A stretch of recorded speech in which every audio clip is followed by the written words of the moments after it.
Hola chicos, muy buenas tardes y bienvenidos a otro video sobre análisis conductual aplicado. Espero estén muy bien. Yo me encuentro maravillosamente bien y el día de hoy vamos a ver las unidades de medida que un psicólogo clínico debe tener en cuenta a la hora de observar un comportamiento y sin duda alguna de medirlo. Para hablar de unidades de medida tenemos que pensar en la palabra medir. ¿Qué significa medir? Asignarle un valor al comportamiento cuantitativamente. Cuando yo asigno un valor, estoy siendo objetivo porque estoy utilizando formas cuantitativas para justificar la medición de ese valor. Si no tengo formas cuantitativas para justificar la medición, mi tratamiento va a ser completamente cuestionable y subjetivo ante los ojos de la ciencia y obviamente ante los procedimientos del análisis conductual aplicado. Los datos que yo mido sirven para dar un registro acerca de la ocurrencia de la conducta. También sirve para hacer el ejercicio de comparar datos entre 2 o 3 o 4 observadores. Si yo tengo datos similares a los demás observadores, pues podríamos entrar en un acuerdo de observadores, pero si mis datos son completamente diferentes, extremadamente diferentes a los demás observadores, es porque hay algo mal y entonces el acuerdo de observadores pues no se llevaría a cabo, dado que muy probablemente yo tendría mis datos erróneos o alterados. Además, la medición me va a permitir predecir el comportamiento. Dentro de la medición existen dos tipos de dimensiones. Por un lado tenemos la extensión temporal y por otro lado tenemos la localización temporal.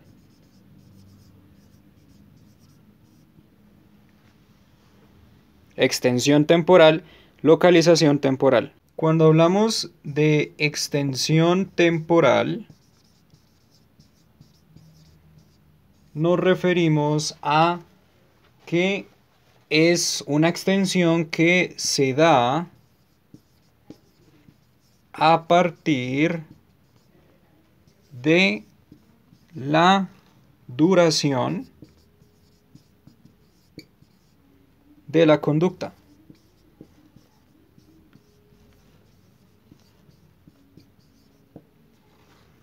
Se da a partir de la duración de la conducta.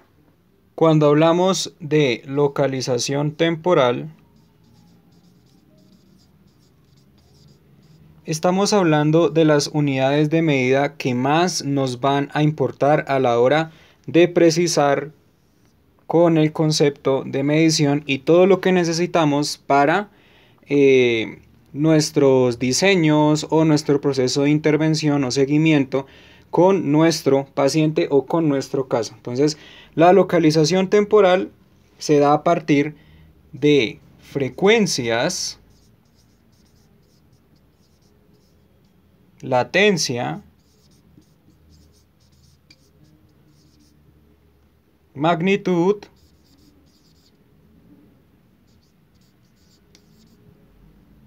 tiempo entre respuestas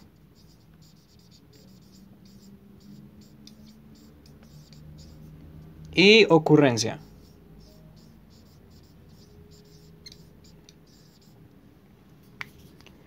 Frecuencia, latencia, magnitud o bien llamado intensidad, tiempo entre respuestas y ocurrencia. Es importante que tengamos claridad sobre estas unidades de medida para que se nos haga un poco más fácil, un poco más entendible lo de los registros de observación que estamos hablando hace dos videos. Ok, entonces vamos a comenzar con la extensión temporal. En extensión temporal tenemos la unidad de medida llamada duración. Extensión temporal.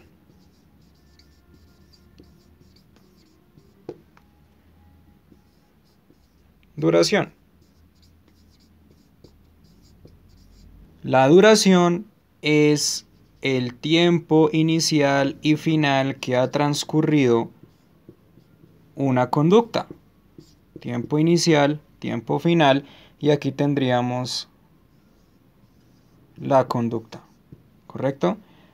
Esto es lo que duraría una conducta. 1, 2, 3, 4, 5 segundos. Tiempo transcurrido entre la ocurrencia de la conducta y el final de la conducta. Si imaginamos a un niño que está haciendo pataleta y si asumimos la pataleta como una conducta, entonces veremos que las pataletas tendrán una duración de 5 segundos a 15 segundos. Un ejemplo. Entonces, este dato sería la duración de la conducta pataleta. Toda conducta tiene un tiempo de duración. Ninguna duración es infinita. Siempre tiene un tiempo inicial y un tiempo final. ¿Qué conductas hace usted que duren poco tiempo? ¿Y qué conductas hace usted que duren muchísimo tiempo? Es ideal que los observadores utilicen cronómetros para identificar a qué horas o en qué momento inició la conducta y en qué momento termina. Si hay conductas que duran segundos o hay conductas que duran horas, pues esto se puede registrar y es conveniente que se llegue a registrar y se llegue a considerar dentro de nuestras unidades de medida. Aunque a decir verdad no hay conductas que duren horas. Probablemente muchos minutos o segundos, pero horas como tal no, salvo que sea una persona con una patología, ¿no? Digamos las personas enfermas de esquizofrenia o las personas enfermas de un trastorno obsesivo compulsivo, pues muy probablemente tendrán conductas que tengan una duración de 30, 35 minutos, 45 minutos, entonces eso ya va como más por la hora, pero por ahora enfoquémonos en conductas que duran entre segundos y minutos.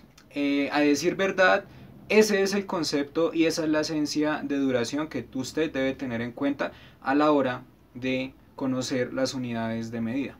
Muy bien, vamos con ocurrencia. Dentro de la localización temporal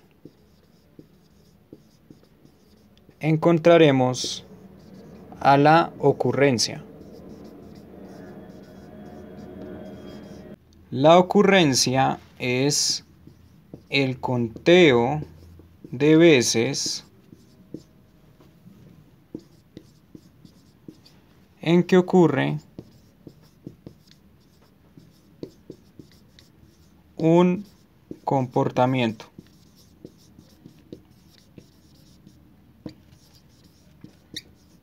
Más preciso es el conteo de veces en que ocurre una conducta. Para mencionar un ejemplo de ocurrencia, podemos decir que en un intervalo de tiempo de 4 minutos, los estudiantes del salón participaron 10 veces. Unos genios esos chicos en el salón. En un intervalo de tiempo de 10 segundos, el sujeto masticó 2 veces. En un intervalo de tiempo de 60 segundos, los estudiantes de posgrado participaron 3 veces. Por cada intervalo de tiempo, yo hago el conteo de las veces en que ocurre un comportamiento. Dentro de la ocurrencia veremos otra unidad de medida llamada frecuencia. la ocurrencia y la frecuencia son dos hermanitas. ¿Por qué? Porque si yo cuento las veces en que ocurre un comportamiento, también estaría refiriéndome a cuántas veces ese comportamiento hubo en un concepto de frecuencia. Es decir, que la frecuencia es la cantidad de veces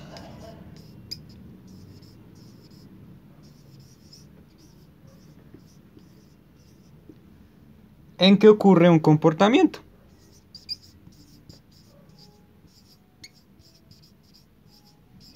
Una conducta. Bien. La ocurrencia y la frecuencia son dos hermanitas. ¿Por qué? Porque observan exactamente lo mismo. En un intervalo de tiempo de 40 segundos se obtuvo, por ejemplo, una frecuencia de 5 golpes. Si estamos hablando de un niño que golpea o de un boxeador que quiere golpear una canasta o un costal de harina, entonces en 40 segundos la frecuencia y la ocurrencia fueron de 5 golpes. Vamos ahora a ver el concepto de latencia y no vayamos a olvidar lo que son los intervalos de tiempo. En ningún momento dentro de las unidades de medida nos vamos a olvidar de los intervalos de tiempo porque son precisos e importantes y es lo que a decir verdad le daría más objetividad a mi observación. La latencia,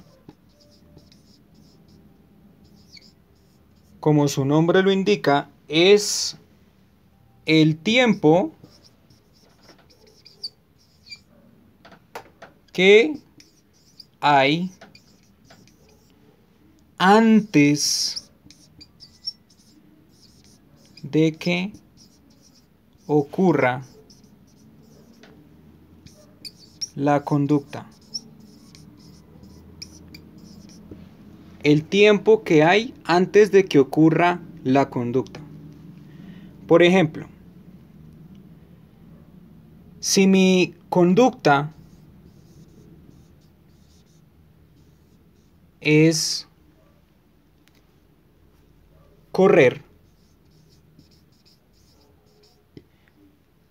el hecho de que yo quiera saber cuál es la latencia de correr implica preguntarme cuánto tiempo se va a demorar el sujeto en correr, ¿correcto?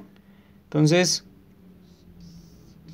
digamos que tuvo unos 5 segundos y luego de esos 5 segundos el sujeto empezó a correr. Esa sería la latencia, el tiempo de tardanza, el tiempo que hay antes de que la conducta ocurra. Ese tiempo de tardanza pues también va a ser muy importante porque nos vamos a dar cuenta justamente cuánto tiempo se demora en que la conducta ocurra. Yo quiero saber cuánto tiempo se demoran los estudiantes antes de ponerlos a escribir. Entonces va a haber un tiempo de demora y luego van a empezar a escribir. No me interesa este tiempo. Me interesa es el tiempo de tardanza. Digamos que antes de que ellos se pusieran a escribir se demoraron 15 segundos. Luego ocurrió la conducta. Esto es lo que a mí me importa. El tiempo de tardanza. El tiempo de tardanza es la latencia. Es el tiempo que tarda en presentarse el evento evocador y la emisión de la conducta. Hay medicamentos que producen cierta latencia en las personas, por ejemplo. Entonces, si yo me estoy consumiendo X medicamento para la depresión y me dicen, Juan, corra, yo primero voy a hacer así como, ok, ya voy. Ahí me demoré y eso es la variable de interés en esta unidad de medida. Ahora veremos tiempo entre respuestas. El tiempo entre respuestas va a ser el tiempo que hay entre una respuesta a otra respuesta.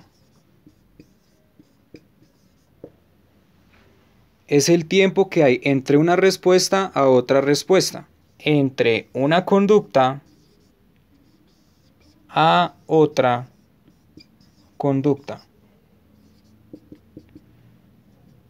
Este sería el tiempo entre respuestas. ¿Cuánto tiempo hay entre esta conducta y esta otra conducta? El tiempo entre respuestas está correlacionado con la frecuencia.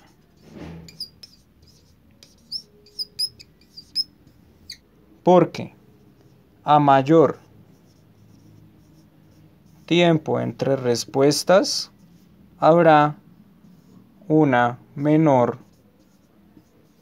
frecuencia. A mayor tiempo entre respuestas habrá una menor frecuencia. Y a mayor frecuencia, mayor será el tiempo entre respuestas. A mayor cantidad de veces en que se presenta una conducta, mayor será su tiempo entre respuestas. Tenemos este intervalo de tiempo. Dentro de este intervalo de tiempo va a haber un tiempo entre respuestas.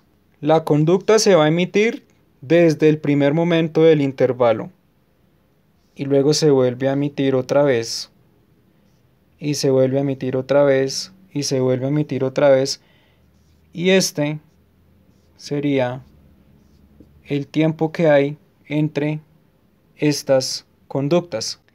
Esta partecita que ven aquí es el tiempo entre respuestas, ¿correcto? Esta partecita que vemos aquí. ¿Cuánto tiempo entre respuestas hubo entre la conducta 1 y la conducta 2? ¿Cuánto tiempo entre respuestas hubo entre la conducta 2 y la conducta 3? ¿Cuánto tiempo entre respuestas hubo entre la conducta 3 y la conducta 4? Pongamos un ejemplo. De la conducta 1 a la conducta 2, vamos a colocarlo aquí. De la conducta 1 a la conducta 2 hubo un tiempo de respuesta de, digamos, 2 segundos. De la conducta 2 a la conducta 3 hubo un tiempo de respuesta de 6 segundos. De la conducta 3 a la conducta 4, de la conducta 3 a la conducta 4, digamos que hubo un tiempo, un tercer tiempo entre respuestas de 16 segundos. Y hubo un tiempo entre respuestas entre la conducta 4 y una conducta 5, que fue conducta 4 a conducta 5, que fue, digamos, de 60 segundos. Tiempo 4, 60 segundos. Entonces ahí vemos que a medida que va pasando el tiempo, el sujeto va teniendo tiempos de respuesta cada vez mayores, de 2 segundos, de 6 segundos, de 16 segundos y de 60 segundos. Ese sería el tiempo entre respuestas. La magnitud sería la medición de la fuerza de una conducta. Si por ejemplo estamos trabajando en rehabilitación y queremos medir la magnitud de una persona que se accidentó, nosotros vamos a empezar a examinar sus rodillas y vamos a ver qué magnitud tienen esas rodillas cuando se empiezan a mover, qué fuerza tienen esas rodillas. Entonces la magnitud podría ser menor al comienzo porque pues está delicado, está, digámoslo así, recién operado, recién accidentado, pero luego a medida que va pasando el tiempo su magnitud va a ser mayor. Digamos, yo me accidento este brazo y voy al fisioterapeuta y entonces el fisioterapeuta me revisa y me dice, bueno, intente mover el brazo. Cuando me dice intente mover el brazo es porque quiere verificar la fuerza que hay en el brazo o la magnitud que hay en el brazo. Entonces yo sé así. Ay, ay, ay, me dolió. Otra vez. Ay, ay, ay, me dolió. Pasan 7 sesiones. Ya mi magnitud o mi fuerza es mayor. Eso es magnitud. Las unidades de medida son de uso continuo. Si no son continuas puede que yo tenga datos erróneos. Ahora, usted se preguntará, ¿cuándo uso duración? La duración la uso cuando el comportamiento no se presente muchas veces. Si el comportamiento se emite una sola vez, pues yo puedo usar la duración para saber cuánto tiempo se demoró ese comportamiento. Digamos, una persona que grita, entonces, ¡ah! Y ya, dejó de gritar, pues ahí sé que en frecuencia duró una vez, pero de duración, pues más me interesa, pudo haber durado 20 segundos o 15 segundos. ¿Cuándo uso frecuencia? Pues cuando el comportamiento o la conducta tiende a darse muchas veces. Ahí sí, en vez de utilizar la duración como medida principal, la puedo conservar, utilizaría como medida principal la frecuencia porque me convendría saber cuántas veces se emitió ese comportamiento en un intervalo de tiempo. Entonces, cuando se presenta una sola vez la conducta, yo puedo usar duración. Cuando se presentan muchísimas veces la conducta en un intervalo de tiempo de mi interés, pues utilizo frecuencia. Obviamente puedo usar los dos alternándolos, ¿no? Sin embargo, si yo veo que un sujeto se comporta y se comporta y se comporta muchas veces, yo no voy a medir su duración o no me va a interesar tanto la duración como sí me interesaría la frecuencia. Ahora bien, si usted se está preguntando cómo un psicólogo puede medir la fuerza o la magnitud, no se preocupe, eso lo hacen las máquinas. Para medir fuerza de patada, para medir fuerza de puño, fuerza de golpe, eso lo hacen las máquinas que han creado los especialistas, los médicos, para poder medir la magnitud y la fuerza con más objetividad. O sea, medir la punta de registros, pues no creo que sea bastante objetivo, decir verdad, como una máquina sí podría decirte cuánta fuerza tuvo ese golpe, cuánta fuerza tiene esta patada. Cuando yo hablo de magnitud, hablo de otras medidas alternas a las medidas que realmente nos interesan, que son frecuencia, duración, tiempo entre respuestas. Ya la magnitud pasa a otro plano. Listo chicos, muchísimas gracias por su atención, espero que hayan comprendido lo que son las unidades de medida. Ya creería yo que podemos trabajar con mayor tranquilidad lo que son los registros en la observación. Y pues nada, espero les haya servido este video, esta pequeña explicación muy básica sobre las unidades de medida. Listo chicos, muchísimas gracias por su atención, que Dios los bendiga, que estén muy bien y espero que les haya gustado la idea del tablero. Chao.